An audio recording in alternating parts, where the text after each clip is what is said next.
Hello friends, आपका अपने YouTube channel civilian 2.0 में फिर से स्वागत है। मैं आपके लिए फिर से जैन धर्म का पार्ट 2 यानी कि आपको जो पार्ट 1 में बता दिए हैं जैन धर्म के बारे में, उनकी जीवनी के बारे में, उनके माता पिता का क्या नाम था, पहले जैन धर्म के तीर्थकर कौन थे, 22वें कौन से थे, 23वें कौन से थे और 24वें हमारे महावीर स्वामी जी थे, जिनका जन्म कहाँ हुआ था, वैशाली के कुंडग्राम में हुआ था। ठीक है, उनकी माता का नाम क्या था, तो त्रिशला थी, और उनके पिताजी का नाम क्या था, तो सिद्धार्थ था। उनकी पुत्री का नाम क्या था, प्रियदर्शनी थी। ठीक है, उनकी पत्नी का क्या नाम था, यशोदा। उनके बड़े भाई का क्या नाम था दोस्तों, तो नंदीवर्धन। ये सारी चीज हम पहले की वीडियो लेक्चर में देखे हैं। नेक्स्ट अब हम क्या देखेंगे, ये भी हम लोग देख चुके थे कि उन्होंने 30 वर्ष की आयु में क्या करते, गिरे त्याग कर दिया था और 12 वर्ष की कठिन तपस्या किया था। और कहाँ पे किया था, तो रिजुपालिका नदी के किनारे बरगद वृक्ष के एक साल वृक्ष के नीचे। ठीक है, नेक्स्ट अब हम लोग ये देख लेंगे कि उन्होंने उपदेश कहाँ दिया। जब उन्हें ज्ञान की प्राप्ति हो गई तो उन्हें क्या क्या कहा गया। तो ज्ञान प्राप्ति जब उन्हें हो गई तो उन्हें लोग निग्रोध कैवल्य जीन कहकर पुकारते थे। निग्रोध का अर्थ क्या होता था, बंधन से मुक्ति। ठीक है दोस्तों, नेक्स्ट ये जान लेंगे कि जीन का अर्थ क्या होता है दोस्तों। तो ये भी आप लोगों को हम बता दिए पिछले वीडियो लेक्चर में कि विजेता होता है। क्या होता है दोस्तों, विजेता। उनके पहले भिक्षु यानी उन्होंने सबसे पहला उपदेश किसे दिया और कौन सी भाषा में दिया। तो उन्होंने पहला उपदेश कौन सी भाषा में दिया था दोस्तों, तो प्राकृत भाषा में दिया था। और किसे दिया था, तो अपने दामाद, उनके दामाद का क्या नाम था, जमाली। ठीक है, उन्होंने जमाली को अपना पहला उपदेश दिया और जमाली ही उनका क्या था, प्रथम भिक्षु बना। ठीक है, और भिक्षुनी कौन बनी थी प्रथम, तो जैन धर्म के महावीर स्वामी के प्रथम भिक्षुनी कौन थी, तो चंपा थी। ठीक है, अब हम लोग दोस्तों ये जान लेंगे कि नेक्स्ट कि उन्होंने क्या किया। जब उन्होंने ज्ञान की प्राप्ति कर ली तो उन्होंने कितने रत्न, 3 रत्न दिए थे। दोस्तों कितने रत्न दिए थे, 3 रत्न दिए थे। 3 रत्न दिए थे। पहला क्या दिया था, सम्यक ज्ञान। क्या दिया था दोस्तों, कि राइट नॉलेज। क्या होता है, राइट नॉलेज दिया था। ठीक है, नॉलेज। ठीक है, नेक्स्ट उन्होंने दूसरा क्या रत्न दिया था, कि सम्यक दर्शन। क्या दिया था दोस्तों, सम्यक दर्शन। और तीसरा क्या था आचरण, सम्यक आचरण। तो ये 3, राइट नॉलेज, राइट एक्शन और राइट बिहेवियर, मतलब ये 3 चीजों उन्होंने बताया था कि अगर आप, मतलब उन्होंने ये बताया कि ज्ञान की जब प्राप्ति होती है, लोगों को एक सही ज्ञान प्राप्त, सही नॉलेज होना चाहिए हर एक चीज के, एक सही बिहेवियर होना चाहिए, एक सही आचरण होना चाहिए, एक्शन होना चाहिए।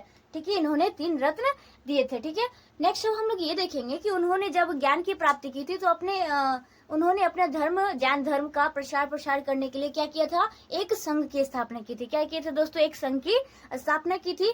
जब वो संघ का स्थापना किए थे तो उनमें कितने अनुयायी थे उनके साथ, कुल 11 अनुयायी थे। जब उन्होंने एक संघ की स्थापना की तो दोस्तों कितने अनुयायी थे उनके साथ, 11 अनुयायी उनके साथ हैं। नेक्स्ट हम लोग ये देखेंगे कि उन्होंने जब वो जैन धर्म को अपनाया, मतलब जैन धर्म के थे वो तो थे ही, लेकिन जब वो ज्ञान प्राप्ति किए तो उन्होंने इस चीज को माना कि ईश्वर को वो मानते नहीं थे। मतलब उनको ऐसा मानना था कि ईश्वर कोई होते ही नहीं थे, जिसके कारण उन्होंने कर्मकांड, ये सारे पूजा, मूर्ति पूजा, ये सारे चीजों को नहीं मानते थे। उनका मेन मुद्दा क्या था, जैन धर्म का केंद्र बिंदु क्या था, तो अहिंसा। उन्होंने अहिंसा पर ज्यादा बल दिया। किस पे दोस्तों बल दिया, अहिंसा पर। किस पे बल दिया दोस्तों, अहिंसा पर। वो लोग अहिंसा के इतने बड़े पुजारी थे कि वो लोग क्या करते थे, मोर पंख का इस्तेमाल करते थे। कहीं जगह बैठने के लिए, साफ सफाई के लिए जरूरत पड़ती थी तो वो लोग मोर पंख का इस्तेमाल करते थे। किसी भी चीज, छोटे जीव जंतु को तकलीफ या फिर नहीं, मतलब हानि पहुंचाते थे। ठीक है, तो इन्होंने क्या किया था, अहिंसा के पुजारी थे, जिस कारण उन्होंने किस किस चीजों पर प्रतिबंध लगा दिया, कृषि, खेती बाड़ी करने के पर प्रतिबंध लगा दिया, और दूसरा युद्ध पर, कि ना युद्ध होगा, ना ही किसी इंसान को तकलीफ होगा, ना लड़ाई झगड़ा होगा, यानी हिंसा नहीं होगा, लोग अहिंसा का पालन करेंगे। नेक्स्ट अब हम लोग ये देख लेंगे कि उन्होंने क्या किया था, एक पुस्तक लिखी थी। क्या लिखी थी, उनका एक पुस्तक थी 14 पूर्ण। क्या थे, 14 पूर्ण नामक एक पुस्तक है, जिनमें उनके बारे में चर्चा की गई है। उनकी प्रमुख पुस्तक है। ठीक है, नेक्स्ट हम लोग ये देखेंगे कि उनके जब ये सब हो गया तो फिर उनके बाद उनकी मृत्यु हुई। कब मृत्यु हुई दोस्तों, तो 72 वर्ष, कितने वर्ष की बाद, 72 वर्ष की आयु के बाद उनकी मृत्यु हो गई। यानी कि उनका जन्म कब हुआ था दोस्तों, तो जन्म हुआ था 540 ईसा पूर्व में। कब, 540 ईसा पूर्व में। ठीक है, उनकी मृत्यु कब हुई दोस्तों? तो उनकी मृत्यु हुई थी कब? 468 ईसा पूर्व। ईसा पूर्व से पहले क्या उल्टा चलता था काउंटिंग, तो 72 वर्ष की आयु में उनकी मृत्यु हो गई थी। कहाँ हुई थी मृत्यु? तो पावापुरी में। उन्होंने अंतिम उपदेश कहाँ दिया था? अंतिम उपदेश कहाँ दिया था दोस्तों? तो पावापुरी में। कहाँ दिया था? पावापुरी में, ठीक है, जो कि उस टाइम मल्ल प्रदेश में आता था, ठीक है। जिसके राजा कौन थे? सृष्टिपाल। कौन थे दोस्तों? सृष्टिपाल थे। उन्हें क्या हो गई थी? मृत्यु हो गई थी, ठीक है। नेक्स्ट जो कि मल्ल प्रदेश में आता था ये पावापुरी इस टाइम, ठीक है। नेक्स्ट हम लोग ये देख लेंगे जब उनकी मृत्यु हो गई तो उस पुस्तक को कौन से लिखे ये भी जाननी है। अब हम लोग ये देखेंगे कि उनके जब उनकी मृत्यु हो गई तो उनके बाद यानी कि महावीर स्वामी के बाद जो प्रथम उपदेश दिए थे वो कौन थे दोस्तों? तो दोस्तों उनके जो महावीर स्वामी के बाद जो पहला उपदेश दिया था किसने दिया था दोस्तों? तो महावीर स्वामी के बाद पहला उपदेश कौन ने दिया था दोस्तों? तो आर्य सुधर्मा। किसने दिया था दोस्तों? आर्य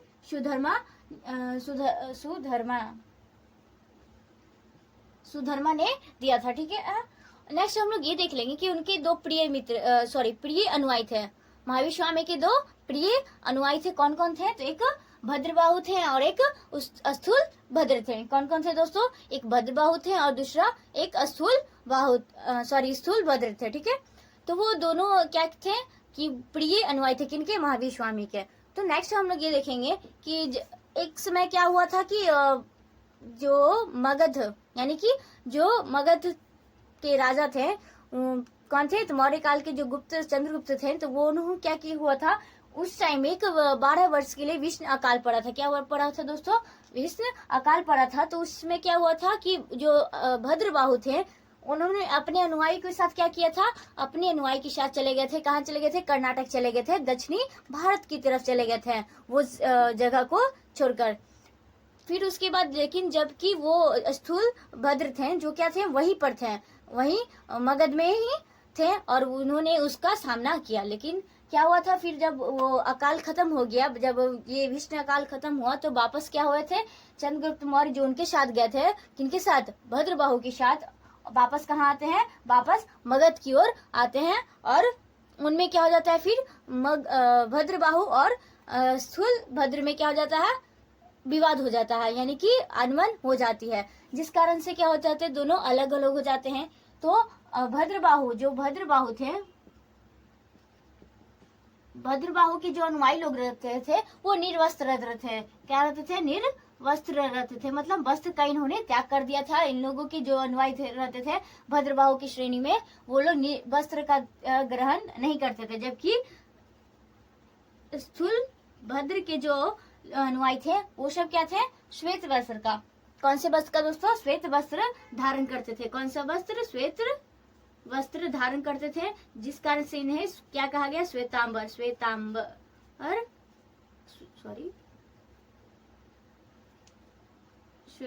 कहा गया। क्या कहा गया?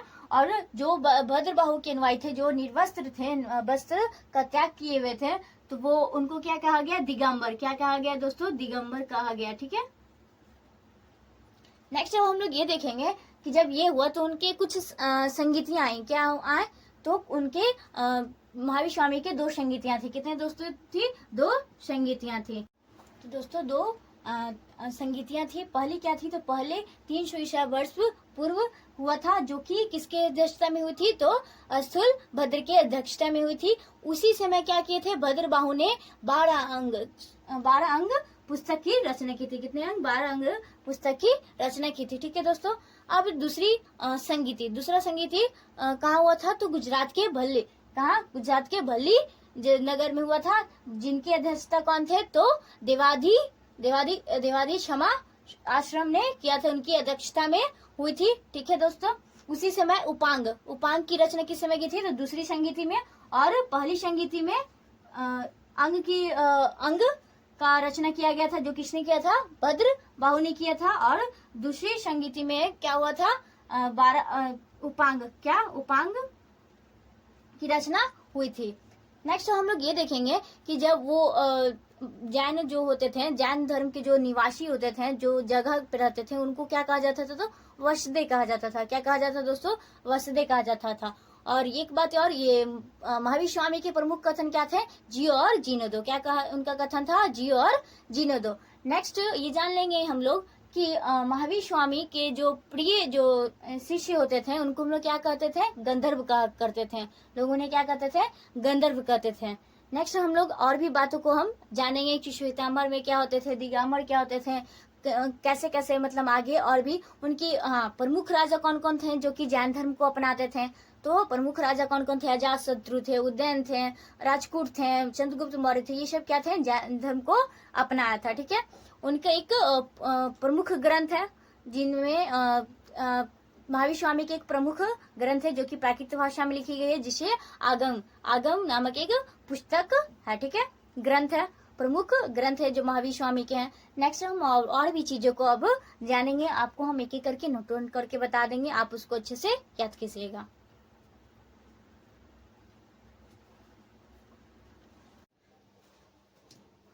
तो दोस्तों हम देखेंगे कि महावीर स्वामी के 3 रत्न दिए थे। कौन कौन से रत्न दिए थे? तो हम यहाँ समझते हैं। तो 3 रत्न, कितने रत्न दिए थे? 3 रत्न दिए थे।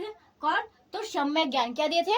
एक सम्यक ज्ञान, यानी कि सही नॉलेज होना चाहिए, सही ज्ञान होना चाहिए। सम्यक दर्शन, यानी कि सही एक बिहेवियर, यानी कि एक सटीक लोगों का बिहेवियर होना चाहिए, आचरण होना चाहिए। नेक्स्ट क्या है? सम्यक आचरण। क्या है दोस्तों? आचरण। ठीक है। नेक्स्ट, महावीर स्वामी ने ईश्वर के अस्तित्व को नहीं माना। उन्होंने ईश्वर को मानते नहीं थे। उनका कहना था कि ईश्वर जैसी कोई चीज नहीं होती, इसलिए उन्होंने क्या किया? वे मूर्ति पूजा और कर्म कांड का क्या किया? विरोध किया। वो इन सारी चीजों को नहीं मानते थे और इन्हें क्या क्या कहा गया? अनीश्वरवादी कहा गया। क्या कहा दोस्तों? क्या? अनीश्वरवादी कहा गया। नेक्स्ट, इन्होंने पुनर्जन्म को माना। किसको माना उन्होंने? तो पुनर्जन्म को। किसको माना उन्होंने दोस्तों? पुनर्जन्म को। पुनर्जन्म को किस लिए माना? तो उनका कहने का मतलब, स्वामी विवेकानंद को कहना था कि वो अगर कोई किसी इंसान का पुनर्जन्म होता है तो उसका सबसे बड़ा कारण क्या है? आत्मा। क्या है दोस्तों? आत्मा। अगर हम लोग क्या करते हैं, इस जन्म मान लीजिए हम लोग का ये जन्म है, अगर इस जन्म में हम लोगों को बहुत सताया जाए, बहुत कष्ट दिया जाए, तो क्या हम लोगों के अंदर की आत्मा को इच्छा होगी कि वो पुनर्जन्म ले, वापस इस दुनिया में आए?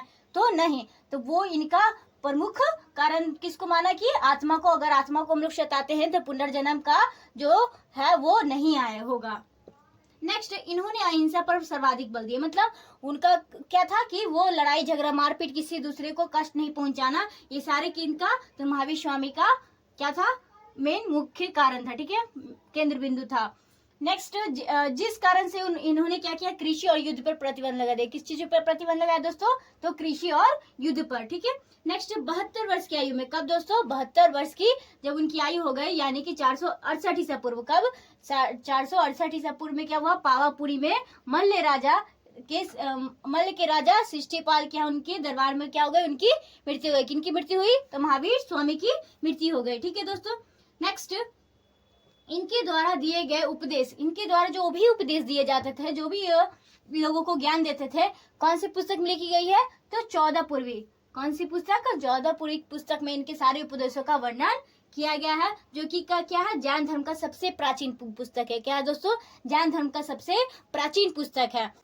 नेक्स्ट दोस्तों, महावीर स्वामी के बाद प्रथम उपदेश देने वाला व्यक्ति कौन था? तो आर्य धर्म। किनको कहा गया? तो आर्य धर्म को महावीर स्वामी के बाद पहला उपदेश देने वाला व्यक्ति कहा गया। ठीक है। इनके प्रिय अनुयायी कौन कौन थे? तो एक भद्रबाहु और एक स्थूलभद्र थे। कौन कौन थे? एक भद्रबाहु और स्थूलभद्र। किनके प्रिय अनुयायी थे? तो महावीर स्वामी के प्रिय अनुयायी कौन कौन थे दोस्तों? तो भद्रबाहु और स्थूलभद्र। ठीक है।